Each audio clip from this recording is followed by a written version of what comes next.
Our spotlight this week is Soulcalibur II, widely considered one of the greatest fighting games ever made and a defining title of the early 2000s. It was developed by Namco, released in arcades before hitting the consoles in 2003. It refined the weapon based 3D fighting formula that began with the original Soul Calibur. The game delivered lightning fast combat, razor tight controls, and an incredibly deep roster, all while remaining welcoming to newcomers, which I was. This was the first Soul Calibur I played. Not this week, but when it came out. It was a Yep. rare balance that helped it explode in popularity. At its core, Soul Calibur 2 is built around weapon combat on full 3D stages, allowing players to sidestep, ring out opponents, and control space in ways that felt unique at the time. Controls were simple. You had a horizontal attack, a vertical attack, kick, guard, yet the system supported huge depth with juggles, counters, uh, weapons that I keep bringing up, character specific combos. New additions like improved weapon impact visuals and sharper stage design elevated the spectacle without sacrificing clarity. So the roster, it was stacked. It featured returning favorites. We had Ivy, Nightmare, I think was on the cover, Taki, um, Valdo, alongside newcomers such as Talim and Raphael. What set Soul Calibur 2 apart, though, was its platform exclusives at the time, which is something we haven't seen this type of thing in a long time. Where if you played on the GameCube, you had Link as a bonus character. If you played on the PlayStation 2, you had Heihachi from Tekken. And if you played on Xbox, you got Spawn. And it was a nice marketing move that was kind of legendary at the time. Um, among fans, Link's inclusion is often considered the most iconic crossover in fighting games, with fully realized move sets, a theme around bombs, bows, Hylian shields, that kind of thing. And beyond the versus play, the game's weapon master mode offered a robust single player experience. So this is one I owned when it was a contemporary release. And I was talking to Sean about this week. This was a flashback moment for me because I know I owned the Xbox version, but I was like, there's no way I bought it just for Spawn. Like, I'm not that big a Yeah. Spawn fan. So I was trying to figure out why. And I remembered this was a generation where I owned all four systems, which was that never happened again. I had the GameCube, the Dreamcast, the PlayStation 2, and the Xbox. So I think at the time I was just like trying to support each library. And I bought the Xbox one probably because I hadn't bought an Xbox game in a while. Um, but it just shows how different I was all those years ago because there's no way today I wouldn't pick the Nintendo version with Link. Well, So it was a different time. yeah, it is a different time as well because I mean, I was pretty young during this generation, like too young to actually work, and I I had three of We're the too four young for it. I had three of the four systems, and I could actually afford it at the time because Yeah. because you could get like a refurbished Xbox or Dreamcast was on its way out. You could get those really cheap. GameCube was originally priced at $200. So I Well, think this yeah. And then they generation started gaming slashing that. and like this generation gaming was just really really affordable. Uh, Yeah. so No, this was one I did own. Uh, so good God, this was a college game for me. We had a lot of playing this. This got a lot of rotation, and this was the game that got me to get the GameCube controller for Switch because GameCube and N64 games seem to just need those controllers to play just right. And Yeah. Soul Calibur 2, I tried it without it and it just wasn't clicking. And once I got the GameCube controller, Weapon Master mode, this is such a time period because everything in Weapon Master mode now would be pre-order exclusives or stuff you'd have to Well, buy. the All characters that. themselves would be like Link wouldn't be Right. someone you unlocked in the game. He'd be some sort of DLC character. Right. So the fact there's a mode that you earn the things in the game by playing the game is awesome. I miss that. I know it's never coming back because there's too much money to be made. But just that mode in and of itself makes the game worth playing. Like you said, this is one of the most approachable fighting games I think ever released. I don't feel like you're going to just get annihilated constantly in this game. I feel like every character is more or less balanced where you can make it work. The fact that the different weapons kind of have different stats is cool. Like Link gets other weapons from the series, which I think is awesome. The Megaton Hammer is probably my favorite to use for him. Uh, yeah, I don't know. This is just a really really fun game. I would argue it's the strongest game in the GameCube library right now on the online, which Well, they're Wind all Waker all too. decent. Yeah. But so I don't know. I'm surprised this series has only appeared on GameCube and Wii, and that it kind of. I know the Wii U wasn't a success, but I'm surprised there wasn't a Wii U or a Switch, original Switch version of Soul Calibur because they're still making them. Yeah. And I don't think that I want to say Star Wars was the last time they did console specific characters for versions. I don't think they restricted them after that. It was just whatever characters they added, they added. But Mhm. I don't know. This is just a really fun game. It's easily one of my favorite games. It's I just enjoy it. Like it's just a joy to play. They're Uh due for a new entry. I just checked, and Soul Calibur 2019 6 is the most recent. It or came out in 18. 2018. Yeah, 2018 Soul okay. Calibur 6. Yeah, I don't remember too much about hearing that one.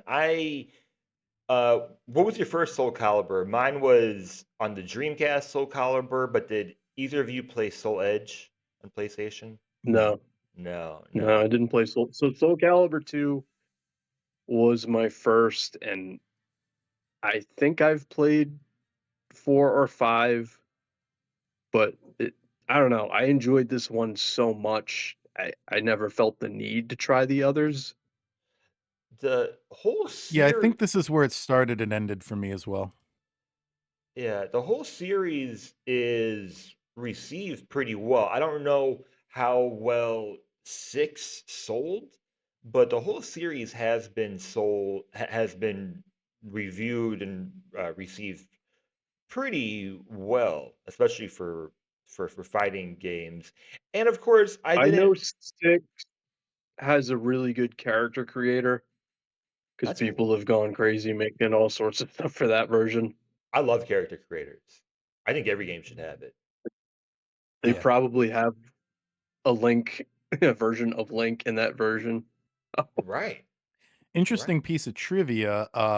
This game ran at a smooth 60 frames per second on all 3 platforms that it released on, which was a technical feat at the time. It's a And you technical know feat what's that you don't even funny? see that today. That wasn't a thing I ever heard thrown around when this came out. I never heard Yeah. frame rates being a thing until like modern gaming. Well, people were Like, still playing on standard definition televisions when it came out. I mean, I, yeah, flat screen TVs were popular, and HD, was HD even a thing yet? It must have been. I know But it might have been starting, but it wasn't the standard. But that's what you yeah, didn't hear the tech end of games like you do now, where it's like, well, it only runs at 53 frames a second or whatever. Right. yeah. Right. You remember when the Paper Mario remake came out? That there was a Oh big to yeah, do about how the original was 60 frames and the Switch version was only 30 it's frames. 30. And people were literally saying, "Oh, you're gonna have to be frame perfect to pull off time attacks now because they cut the frame rate down." I'm like, they're obviously gonna compensate for that in the programming, guys. But Right. um, Yeah, I mean, Just this takes me back to a time where gaming was just fun, and I was playing with other people in the same room, and I don't It know. it is It's a all good. It's great all good. performing game. And yeah, that was a point that I wanted to make too, is that like this is definitely a generation where social gaming is still just huge. Like online gaming yeah, starts to become a thing. You know, LAN parties are a huge thing at the time, but this is definitely a game Mario where Party. it got sold on the characters and the fighting and the mechanics and the graphics, but the overall accessibility is, I think, the number one selling point of this series, and I just think that's awesome. Because fighting games should be about like being able to have a lot of different kinds of people pick it up and be able to play it. So I give it a lot Mhm. of credit there. Of course, I didn't play it this week. I'm gonna switch to. But I luckily the games on the GameCube service are all games so far that I've played a good bit. Where is Spawn from? Spawn The on the comics? what is it?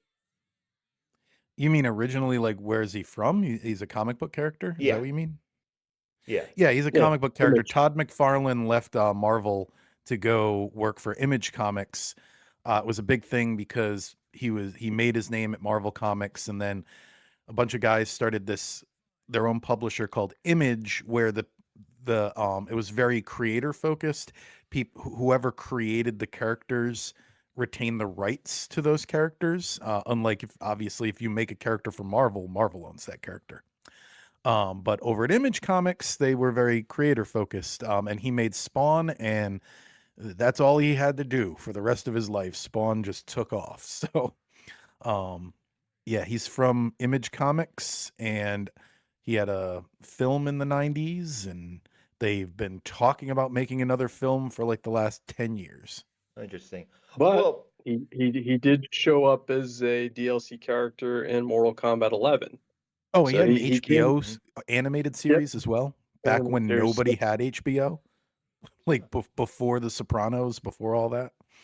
so yeah, he came back around as a guest character, but I think he had no, an axe in Soul Calibur. yeah. Well, no Yeah. offense to Spawn or Tekken, but Link is by far Oh, yeah, the easily. best version of it. And I totally forgot which era we were in because I was on the Wayback Machine last night looking up reviews of this game, and then I was like, oh yeah, I could just go to Metacritic and read all of these reviews just from there because almost all of them are still online from this era. But this is Hmm. maybe the best reviewed game we've ever played. It's hard to say given the generations, but I counted 9 perfect scores initially, and I mean, Eurogamer called it the best 3D beat 'em up of all time. Given like 3D gaming was less than 10 years old at this point. But Right. really, I mean, just huge like reception of this game. People just really loved it on all systems. It also 2003 was a big and kind of a weird video game year. It was the inaugural Spike Video Game Awards, and it won. It was nominated for a bunch of categories, but it won most addictive game of 2003. Um, Game of the year, fun fact, and this was, I'm sure, I think it was partially fan votes. Game of the year was Madden 2004, which is just really interesting. Just seeing an Mm. EA game win Game of the Year. I would say that it's a pretty good uh, game for a Game of the Year nomination. Madden 2004. Best sports game was Undergrounds, though. Um, yeah. And then I put in our notes, best graphics was Dead or Alive Extreme Beach Volleyball. Just just to have an idea of where the fans Uh, were at the time. Um, exactly. Physics. Yeah. I always misremember who the PlayStation 2 character exclusive was for this because I'm not a Tekken person. So in my Misha, mind, Misha, something like that. yeah, in my mind, the PlayStation 2 version had Darth Vader, which I think he was in one of the later entries, like Soul Calibur Yeah, that 4 or was something. 4. I think it was him and Yoda were the PlayStation and the Xbox. I think that's what I mean. Obviously, they didn't have any say, but I'd like to live in that universe. I wish Darth Vader was part of this game. Well, I think Link's the best of the three because Spawn does fit in with the roster, but I feel Yeah, like Link is perfect for the roster. So Yeah, yeah, yeah. I because mean, you know I think he's they mid. get. It out of all the Nintendo characters, he's definitely the one you got to pick. Like Mario does not fit in this game. You know, like maybe someone from Marth. What's that game called? The Fire Emblem. Fire Emblem. Yeah, maybe someone from Fire Emblem, but that hadn't really exploded yet. Like after the Smash Brothers would make it explode. Yeah. I I mean, they do Not over get here anyway. they get tons of credit for just the inclusivity of not just Link, but Link especially, and then the other characters. Because it does feel very seamless, and that's not easy to do. Like it takes a lot of effort No. to do those sorts of things, and I'll always find it to be really cool and really special when Link, Zelda, whatever character it might be, is in like a non-Nintendo game. I think that's really special, and I have to imagine like the talks and conversations leading up to it's really special too. I mentioned it the same Hmm. thing when we talked about like Cadence of Hyrule, like imagining an indie Mm, company getting the access to be able to put Link and Zelda in your game. Um, yeah. being a big first party developer, being able to uh, do the like the Age of Calamity, Age of Imprisonment games. I think it's really cool that Nintendo gets to like releases these huge characters, and then I think they play an homage to Link very well. You're right; it is the obvious choice. Um, so yeah, anything else about like the gameplay, guys? I mean, I haven't played this game in a while, but it is one of the best performing GameCube games. It every time I put it on, hours go by. So it's just as addicting as it was back then. So Yeah, and it's not completely lost either, Sean. I don't think either. I think there are like some examples of you will see games, especially indie games, where you do see a complete game within it. Because that oh part, yeah, yeah. I'm saying for a big company game, yeah, it's just very rare. all It's everything with extremely this rare. game would be so different today. Yeah. So Yeah, it's extremely rare, and it is frustrating that so many video game companies they'll like create their own genre and they'll create their own like consumer needs, and then they will take that away with DLC or um, yeah, microtransactions or whatever that might be. But yeah, it is kind of crazy that we're at a point where like you have a complete game and you're like, oh wow, there's actually the whole game in here, huh? So, yeah, I have a feeling I ranked it really high, but I have a feeling I ranked it lower than you guys. I didn't check your scores, so. I where'd you ranked rank it, it. Harrison? Okay. Oh sure, I did Well, 29. he's I did 29, 29. and I will say that my top 30 is like real solid right now. Like it's gonna be really hard to like even break that because I even have games that are like Earthbound is like 20 for me, I think. So like Mm. there are like some like really solid games in my 20s that would be in a lot of people's top fives, I think. So That's where I have it. Where you got it, Kevin? I agree with what he said about the top being solid at this point. Like my top 37, it's going to be 40 before you know it. Are like it's not until number 38 on my list where I'm like, I like this game, but I see it has it has flaws. You know what I mean? 37 down to 1, I'm like, I love all these games. And that said, Soulcalibur is 37. So it's right at the line, but it's in that good company. All right, fellas. So, I guess not surprising. This one has cracked top 10. So this is number 5. Soulcalibur 2. I need Here's what a happens. top 10. I need a You need the top 10 now? Yeah. I need a top 10 like. Sorry, keep going, Sean. So, I'm interrupting.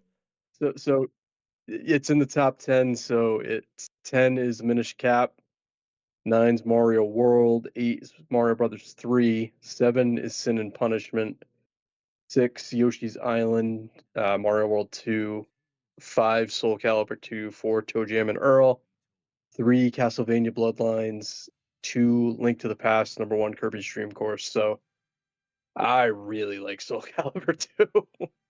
And the multiplayer element just I'll play this forever. So like